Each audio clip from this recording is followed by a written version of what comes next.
জয়া অসম ছাত্ৰ-ছাত্ৰীসকল মংকৰি গগৈ আৰু তোমালোক সকলোকে স্বাগতম জনাইছোঁ তুৰি অসম লাৰ্ণাৰ ইউটিউব চেনেলটোলৈ আৰু আজি আমি তোমালোকৰ কাৰণে উপস্থাপন কৰিছোঁ তোমালোকৰ অসমীয়াৰ পাঠ্যপুথিৰ ভাৰতীয় আদৰ্শত বৈৰাগ্য এই লেচনটোৰ পাঠভিত্তিক প্ৰশ্ন উত্তৰ গতিকে তোমালোকৰ কাৰণে ভিডিঅ'টো বহুতেই বেছি গুৰুত্বপূৰ্ণ তোমালোকে নিশ্চয় ভিডিঅ'টো সম্পূৰ্ণৰূপে চাই থাকিবা আৰু যদি ভিডিঅ'টো চাই তোমালোকৰ ভাল লাগে উপকৃত হোৱা তেনেহ'লে নিশ্চয় ভিডিঅ'টো এটা লাইক কৰি দিবলৈ নাপাহৰিবা আৰু যদি চেনেলটি তোমালোকে প্ৰথমবাৰ চাই আছা নিশ্চয় চেনেলটো ছাবস্ক্ৰাইব কৰি ল'বা তেলে আহা আৰু সময় নষ্ট নকৰি আজি আমাৰ এই ভিডিঅ'টি আৰম্ভ কৰোঁ আৰ্হি প্ৰশ্ন ক কৈছে আমাক অতি চমু প্ৰশ্ন প্ৰতিটো প্ৰশ্ন মূল্যাংক 1 অৰ্থাৎ তোমালোকৰ ক নম্বৰ পৰা 1 নম্বৰীয়া প্ৰশ্নই পৰীক্ষাত আহিব বুলি লিখা হৈছে 1 নম্বৰ ভাৰতীয় আদৰ্শত বৈৰাগ্য স্থান কেনেকুৱা গতিকে ইয়াৰ উত্তৰ ভাৰতীয় আদৰ্শত বৈৰাগ্য স্থান অতি উচ্চ তাৰ পাছত 2 নম্বৰৰ প্ৰশ্নটো কৈছে ভাৰতীয় সংস্কৃতিৰ মূল ধাৰা কি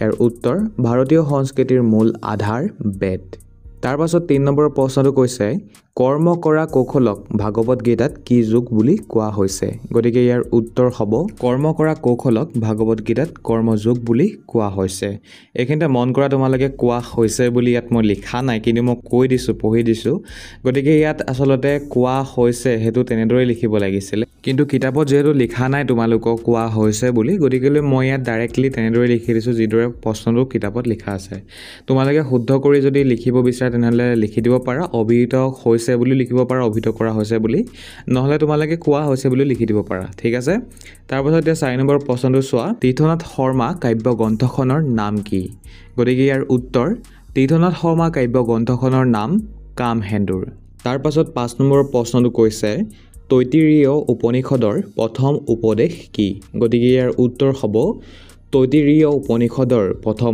উপদেশ সত্য আৰু ধৰ্ম গতিকে ছাত্ৰ-ছাত্ৰীসকল এইকেইটা আছিলে তোমালোকৰ ক নম্বৰৰ প্ৰশ্ন উত্তৰ তোমালোকে এনে ধৰণে এই 5টা প্ৰশ্ন উত্তৰ লিখি ল'বা ঠিক আছে এতিয়া আমি খ নম্বৰখিনি চাম য'ত আমাক দিছে চমু প্ৰশ্ন প্ৰতিটো প্ৰশ্ন মূল্যাংক 2 অথবা 3 অৰ্থাৎ 2 আৰু 3 মাৰ্কছৰে পৰীক্ষাত প্ৰশ্ন আহিব ইয়াৰ পৰা গতিকে এতিয়া 1 নম্বৰটো মন দিয়া ভাৰতীয় আদৰ্শত বৈৰাগ্য পাঠটিত সংবিভাজ্য শব্দটিয়ে কি সূচাইছে ইয়াৰ উত্তৰ সংবিভাজ্য শব্দটিয়ে ধন সম্পত্তি সমানে বিতৰণ কৰি ভোগ কৰা অৰ্থ সূচাইছে গতিকে 1 নম্বৰ প্ৰশ্নটোৰ উত্তৰ ইমান দখ লিখিবা তাৰ পাছত 2 নম্বৰ প্ৰশ্নটো কৈছে সধয়া দেয়ম অসধয়া অদয়ম মানে কি গতিকে ইয়াৰ উত্তৰ মন দিয়া সধয়া দেয়ম মানে হৈছে সধাৰে দান কৰা অসধয়া অদেয়ম মানে হৈছে অসধাৰে দান নকৰা বস্তু বা ধন সম্পত্তি সধাৰে দান কৰাটোৱে প্ৰশংসনীয় আৰু ত্যাগ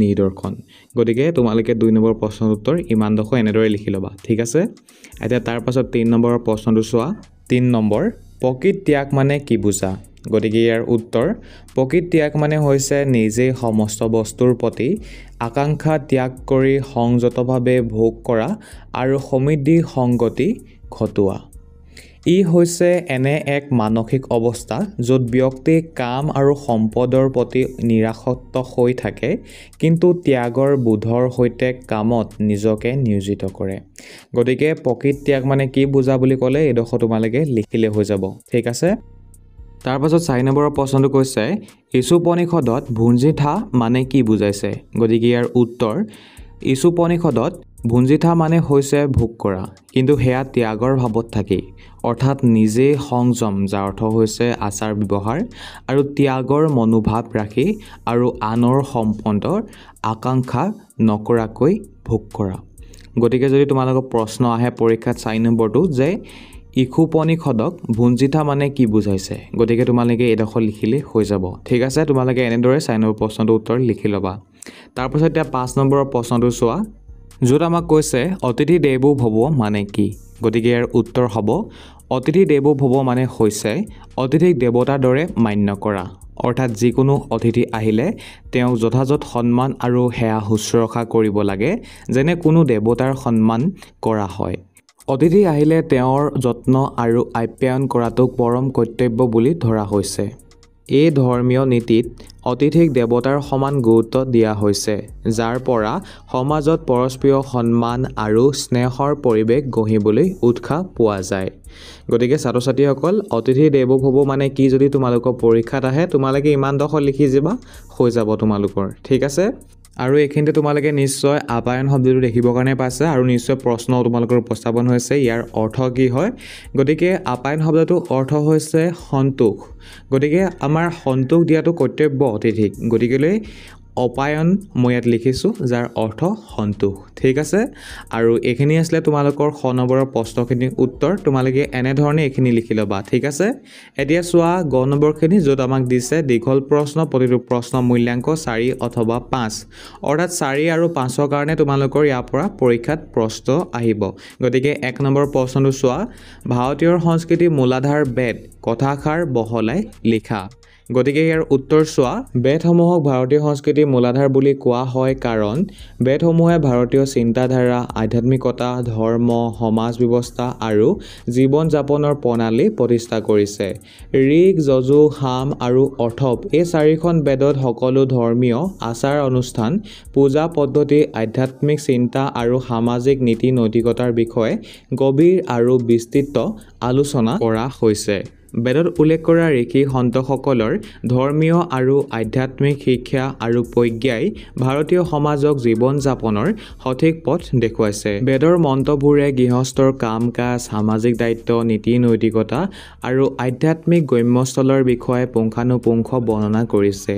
সেয়েহে বেদক ভাৰতীয় সংস্কৃতিৰ মূলাধাৰ বুলি অভিহিত কৰা হৈছে। গতিকে যদি সোধে কিয় ভাৰতীয় সংস্কৃতিৰ মূলাধাৰ বুলি বেদক কোৱা হৈছে, তেনেহ'লে এইডোখৰ লিখিলেও হ'ব, বা কি কাৰণে কোৱা হৈছে বহলাই কৰাবোৰ যদি তোমালোকৰ আহে পৰীক্ষাত, এইডোখৰ লিখিলে তোমালোকৰ হৈ যাব। ঠিক আছে? তোমালোকে এনেদৰে এইটো প্ৰশ্ন লিখি ল'বা। তাৰ পাছত এতিয়া 2 নম্বৰৰ প্ৰশ্নটো কৈছে, 4 আশ্ৰম বুলিলে কি বুজা? গতিকে ইয়াৰ উত্তৰ, ভাৰতীয় আদৰ্শত 4 আশ্ৰম বুলিলে জীৱনৰ 4টা পৰ্যায় বুজা যায়। এই 4টা আশ্ৰম হ'ল ব্ৰহ্মচৰ্য আশ্ৰম, শিক্ষাৰ সময়; গাহস্থ আশ্ৰম, বিবাহিত আৰু পৰিয়ালৰ যত্ন লোৱা সময়; বানপ্ৰস্থ আশ্ৰম, আধ্যাত্মিকতাৰ প্ৰতি মনোনিৱেশৰ সময়; আৰু সন্ন্যাস আশ্ৰম, সংসাৰী মায়ামোহ ত্যাগ কৰি সম্পূৰ্ণৰূপে আধ্যাত্মিক চিন্তাধাৰা অনুসৰণ কৰা সময়। এই আশ্ৰমসমূহে জীৱন শৃংখলাপূৰ্ণ আৰু উন্নত কৰে। গতিকে তোমালোকৰ যদি পৰীক্ষাত 4 আশ্ৰম বুলিলে কি বুজা আহে, তেনেহ'লে তোমালোকে ইমানডোখৰ লিখিলে হৈ যাব, বা এনেদৰে লিখিলে তোমালোকৰ হৈ যাব। ঠিক আছে? তোমালোকে এনেদৰে এই প্ৰশ্নটো উত্তৰ লিখি ল'বা। এতিয়া 3 নম্বৰৰ প্ৰশ্নটো চোৱা, বৈৰাগ্য মানে কি? ভাৰতীয় আদৰ্শত কেনেধৰণৰ বৈৰাগ্যৰ কথা কোৱা হৈছে? গতিকে ইয়াৰ উত্তৰ, বৈৰাগ্য অৰ্থাৎ বিষয় বা ইন্দ্ৰিয় ভোগৰ প্ৰতি অনাসক্তি। প্ৰকৃত বৈৰাগ্য হৈছে এক বিশেষ মনোধৰ্ম য'ত সকলো থাকিও সংযতভাৱে ভোগ কৰা আৰু সংবিধানৰ দ্বাৰা সমৃদ্ধিৰ সংগতি ঘটোৱাই হৈছে ত্যাগ। পোৱাৰ পাছতো নিৰাসক্ত হৈ থাকিব পৰা গুণটোকেই ভাৰতীয় আদৰ্শত বৈৰাগ্য বুলি কোৱা হৈছে। ভাৰতীয় আদৰ্শত বৈৰাগ্যৰ স্থান অতি উচ্চ। এই বৈৰাগ্য কোনো এটা বস্তু নোপোৱা হতাশাৰ পৰা জন্মা বৈৰাগ্য নহয়। যেনে নিষ্কৰ্মা জিৰণি অৰ্থহীন, তেনেকৈ বহুত চেষ্টা কৰাৰ পাছতো সফল নহ'লে জন্মা বৈৰাগ্যও জীৱনৰ যুঁজত পৰাজয়ৰ চিহ্ন। আচলতে আকাংক্ষিত বস্তু পোৱাৰ পাছতো তাৰ প্ৰতি নিৰাসক্ত হৈ থাকিব পৰা মানসিকতাৰ নামেই ভাৰতীয় আদৰ্শত বৈৰাগ্য। বৈৰাগ্য মানে কোনো আকাংক্ষা বা লোভ থকা স্বত্বেও নিজকে সেই আকৰ্ষণৰ পৰা মুক্ত কৰি ৰখা। এই ধৰণৰ মানসিক অৱস্থাই মানুহক জীৱনৰ সঁচা অৰ্থ বুজিবলৈ আৰু আন্তৰিক শান্তি লাভ কৰিবলৈ সহায় কৰে। গতিকে 3 নম্বৰৰ প্ৰশ্নটো তোমালোকে উত্তৰ ইমানডোখৰ লিখিলে হৈ যাব। এতিয়া 4 নম্বৰৰ প্ৰশ্নটো চোৱা, গুৰুৱে শিক্ষাৰ্থীক অধ্যয়ন সমাপ্ত হোৱাৰ পিছত কি কি উপদেশ দিছিল? গতিকে ইয়াৰ উত্তৰ, গুৰুৱে শিক্ষাৰ্থীক অধ্যয়ন সমাপ্ত হোৱাৰ পিছত বিভিন্ন উপদেশ দিয়ে, যেনে সদায় সত্য কথা ক'বা আৰু ধৰ্মমতে আচৰণ কৰিবা। দৈনন্দিন অধ্যয়নৰ পৰা বিচ্যুত নোহোৱাকৈ আচাৰ্যক অভীষ্ট দক্ষিণা দি গৃহস্থ আশ্ৰমত প্ৰৱেশ কৰিবা। সত্য আৰু ধৰ্মৰ পথত অটল থাকি নিজৰ মংগলৰ বাবে প্ৰয়োজনীয় কৰ্ম কৰিবা। ধন সম্পত্তি সংগ্ৰহ কৰিবা, কিন্তু ধৰ্ম পথৰ পৰা বিচ্যুত নোহোৱাকৈ। দেৱকাৰ্য আৰু পিতৃকাৰ্য সদা সতৰ্ক থাকিবা আৰু মাতৃ পিতৃ আৰু আচাৰ্যক দেৱতাৰ দৰে মান্য কৰিবা। সৎ গুণেৰে প্ৰেৰিত কামবোৰ কৰিবা। ডাঙৰ মানুহৰ ভাল গুণবোৰ অনুসৰণ আৰু বেয়া অভ্যাসবোৰ এৰিবা। গতিকে গুৰুৱে শিক্ষাৰ্থীক অধ্যয়ন সমাপ্ত হোৱাৰ পাছত কি কি উপদেশ দিছিল এয়া তোমালোকে লিখিলে হৈ যাব। আৰু চোৱা ইয়াত দিয়ে বুলি লিখা আছে, উপদেশ দিয়া বুলি লিখিবলৈ পাইছে তোমালোকে উত্তৰটোত। গতিকে দিয়ে ঠাইত দিছিল বুলি তোমালোকে লিখিবা, ঠিক আছে। গতিকে 4 নম্বৰ প্ৰশ্নটোৰ উত্তৰ তোমালোকে ইমানডোখৰ এনেদৰে লিখিবা। এতিয়া তাৰ পাছত 5 নম্বৰৰ প্ৰশ্নটো চোৱা। ভাৰতীয় আদৰ্শত বৈৰাগ্য পাত্ৰীৰ মূল কথাখিনি তোমাৰ ভাষাত চমুকৈ লিখা। উত্তৰটো মন কৰা। ভাৰতীয় আদৰ্শত বৈৰাগ্য পাত্ৰীত ভাৰতীয় সংস্কৃতিৰ উচ্চ আদৰ্শ আৰু বৈৰাগ্যৰ বিশেষত্ব বৰ্ণনা কৰা হৈছে। বৈৰাগ্য মানে বিষয় আৰু ইন্দ্ৰিয় ভোগৰ প্ৰতি অনাসক্তি। সমাজ আৰু সংসাৰত কাম কৰি কিন্তু সেই কামৰ ফলত অনাসক্ত থাকি জীৱনৰ প্ৰকৃত সত্য উপলব্ধি কৰিবলৈ উপদেশ দিয়া হৈছে। উপনিষদৰ যুগত শিক্ষা সমাপ্তিৰ পাছত বিদ্যাৰ্থীক গুৰুৱে সত্য, ধৰ্ম, দৈনন্দিন অধ্যয়ন আৰু শ্ৰদ্ধাৰে দান কৰা কথা কয়। ধন সম্পত্তি সংবিভাজন কৰি ভোগ কৰা আৰু নিৰাসক্ত থাকি ধন সম্পত্তি সংগ্ৰহ কৰা উপদেশ দিয়া হৈছে।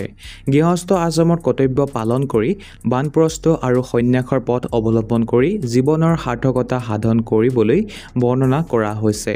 এইদৰে ভাৰতীয় আদৰ্শ বৈৰাগ্যৰ স্থান আৰু তাৰ প্ৰয়োগ বৰ্ণনা কৰা হৈছে। গতিকে তোমালোকে এই প্ৰশ্নটোৰ উত্তৰ ইমানডোখৰ এনেদৰে লিখিলেই হৈ যাব, ঠিক আছে। গতিকে মৰমৰ ছাত্ৰ ছাত্ৰীসকল, ভাৰতীয় আদৰ্শত বৈৰাগ্যৰ পাঠটোৰ পাঠভিত্তিক প্ৰশ্ন উত্তৰ শিতান ইমানেই আছিলে। আশা কৰিম তোমালোকে আজি আমাৰ এই ভিডিঅ'টিৰ পৰা উপকৃত হৈছা বুলি। তেনেহ'লে আজি আমাৰ এই ভিডিঅ'টি ইমানতে সামৰিছোঁ। সকলো ভালে থাকা, সুস্থ থাকা, ধন্যবাদ। জয় আই অসম।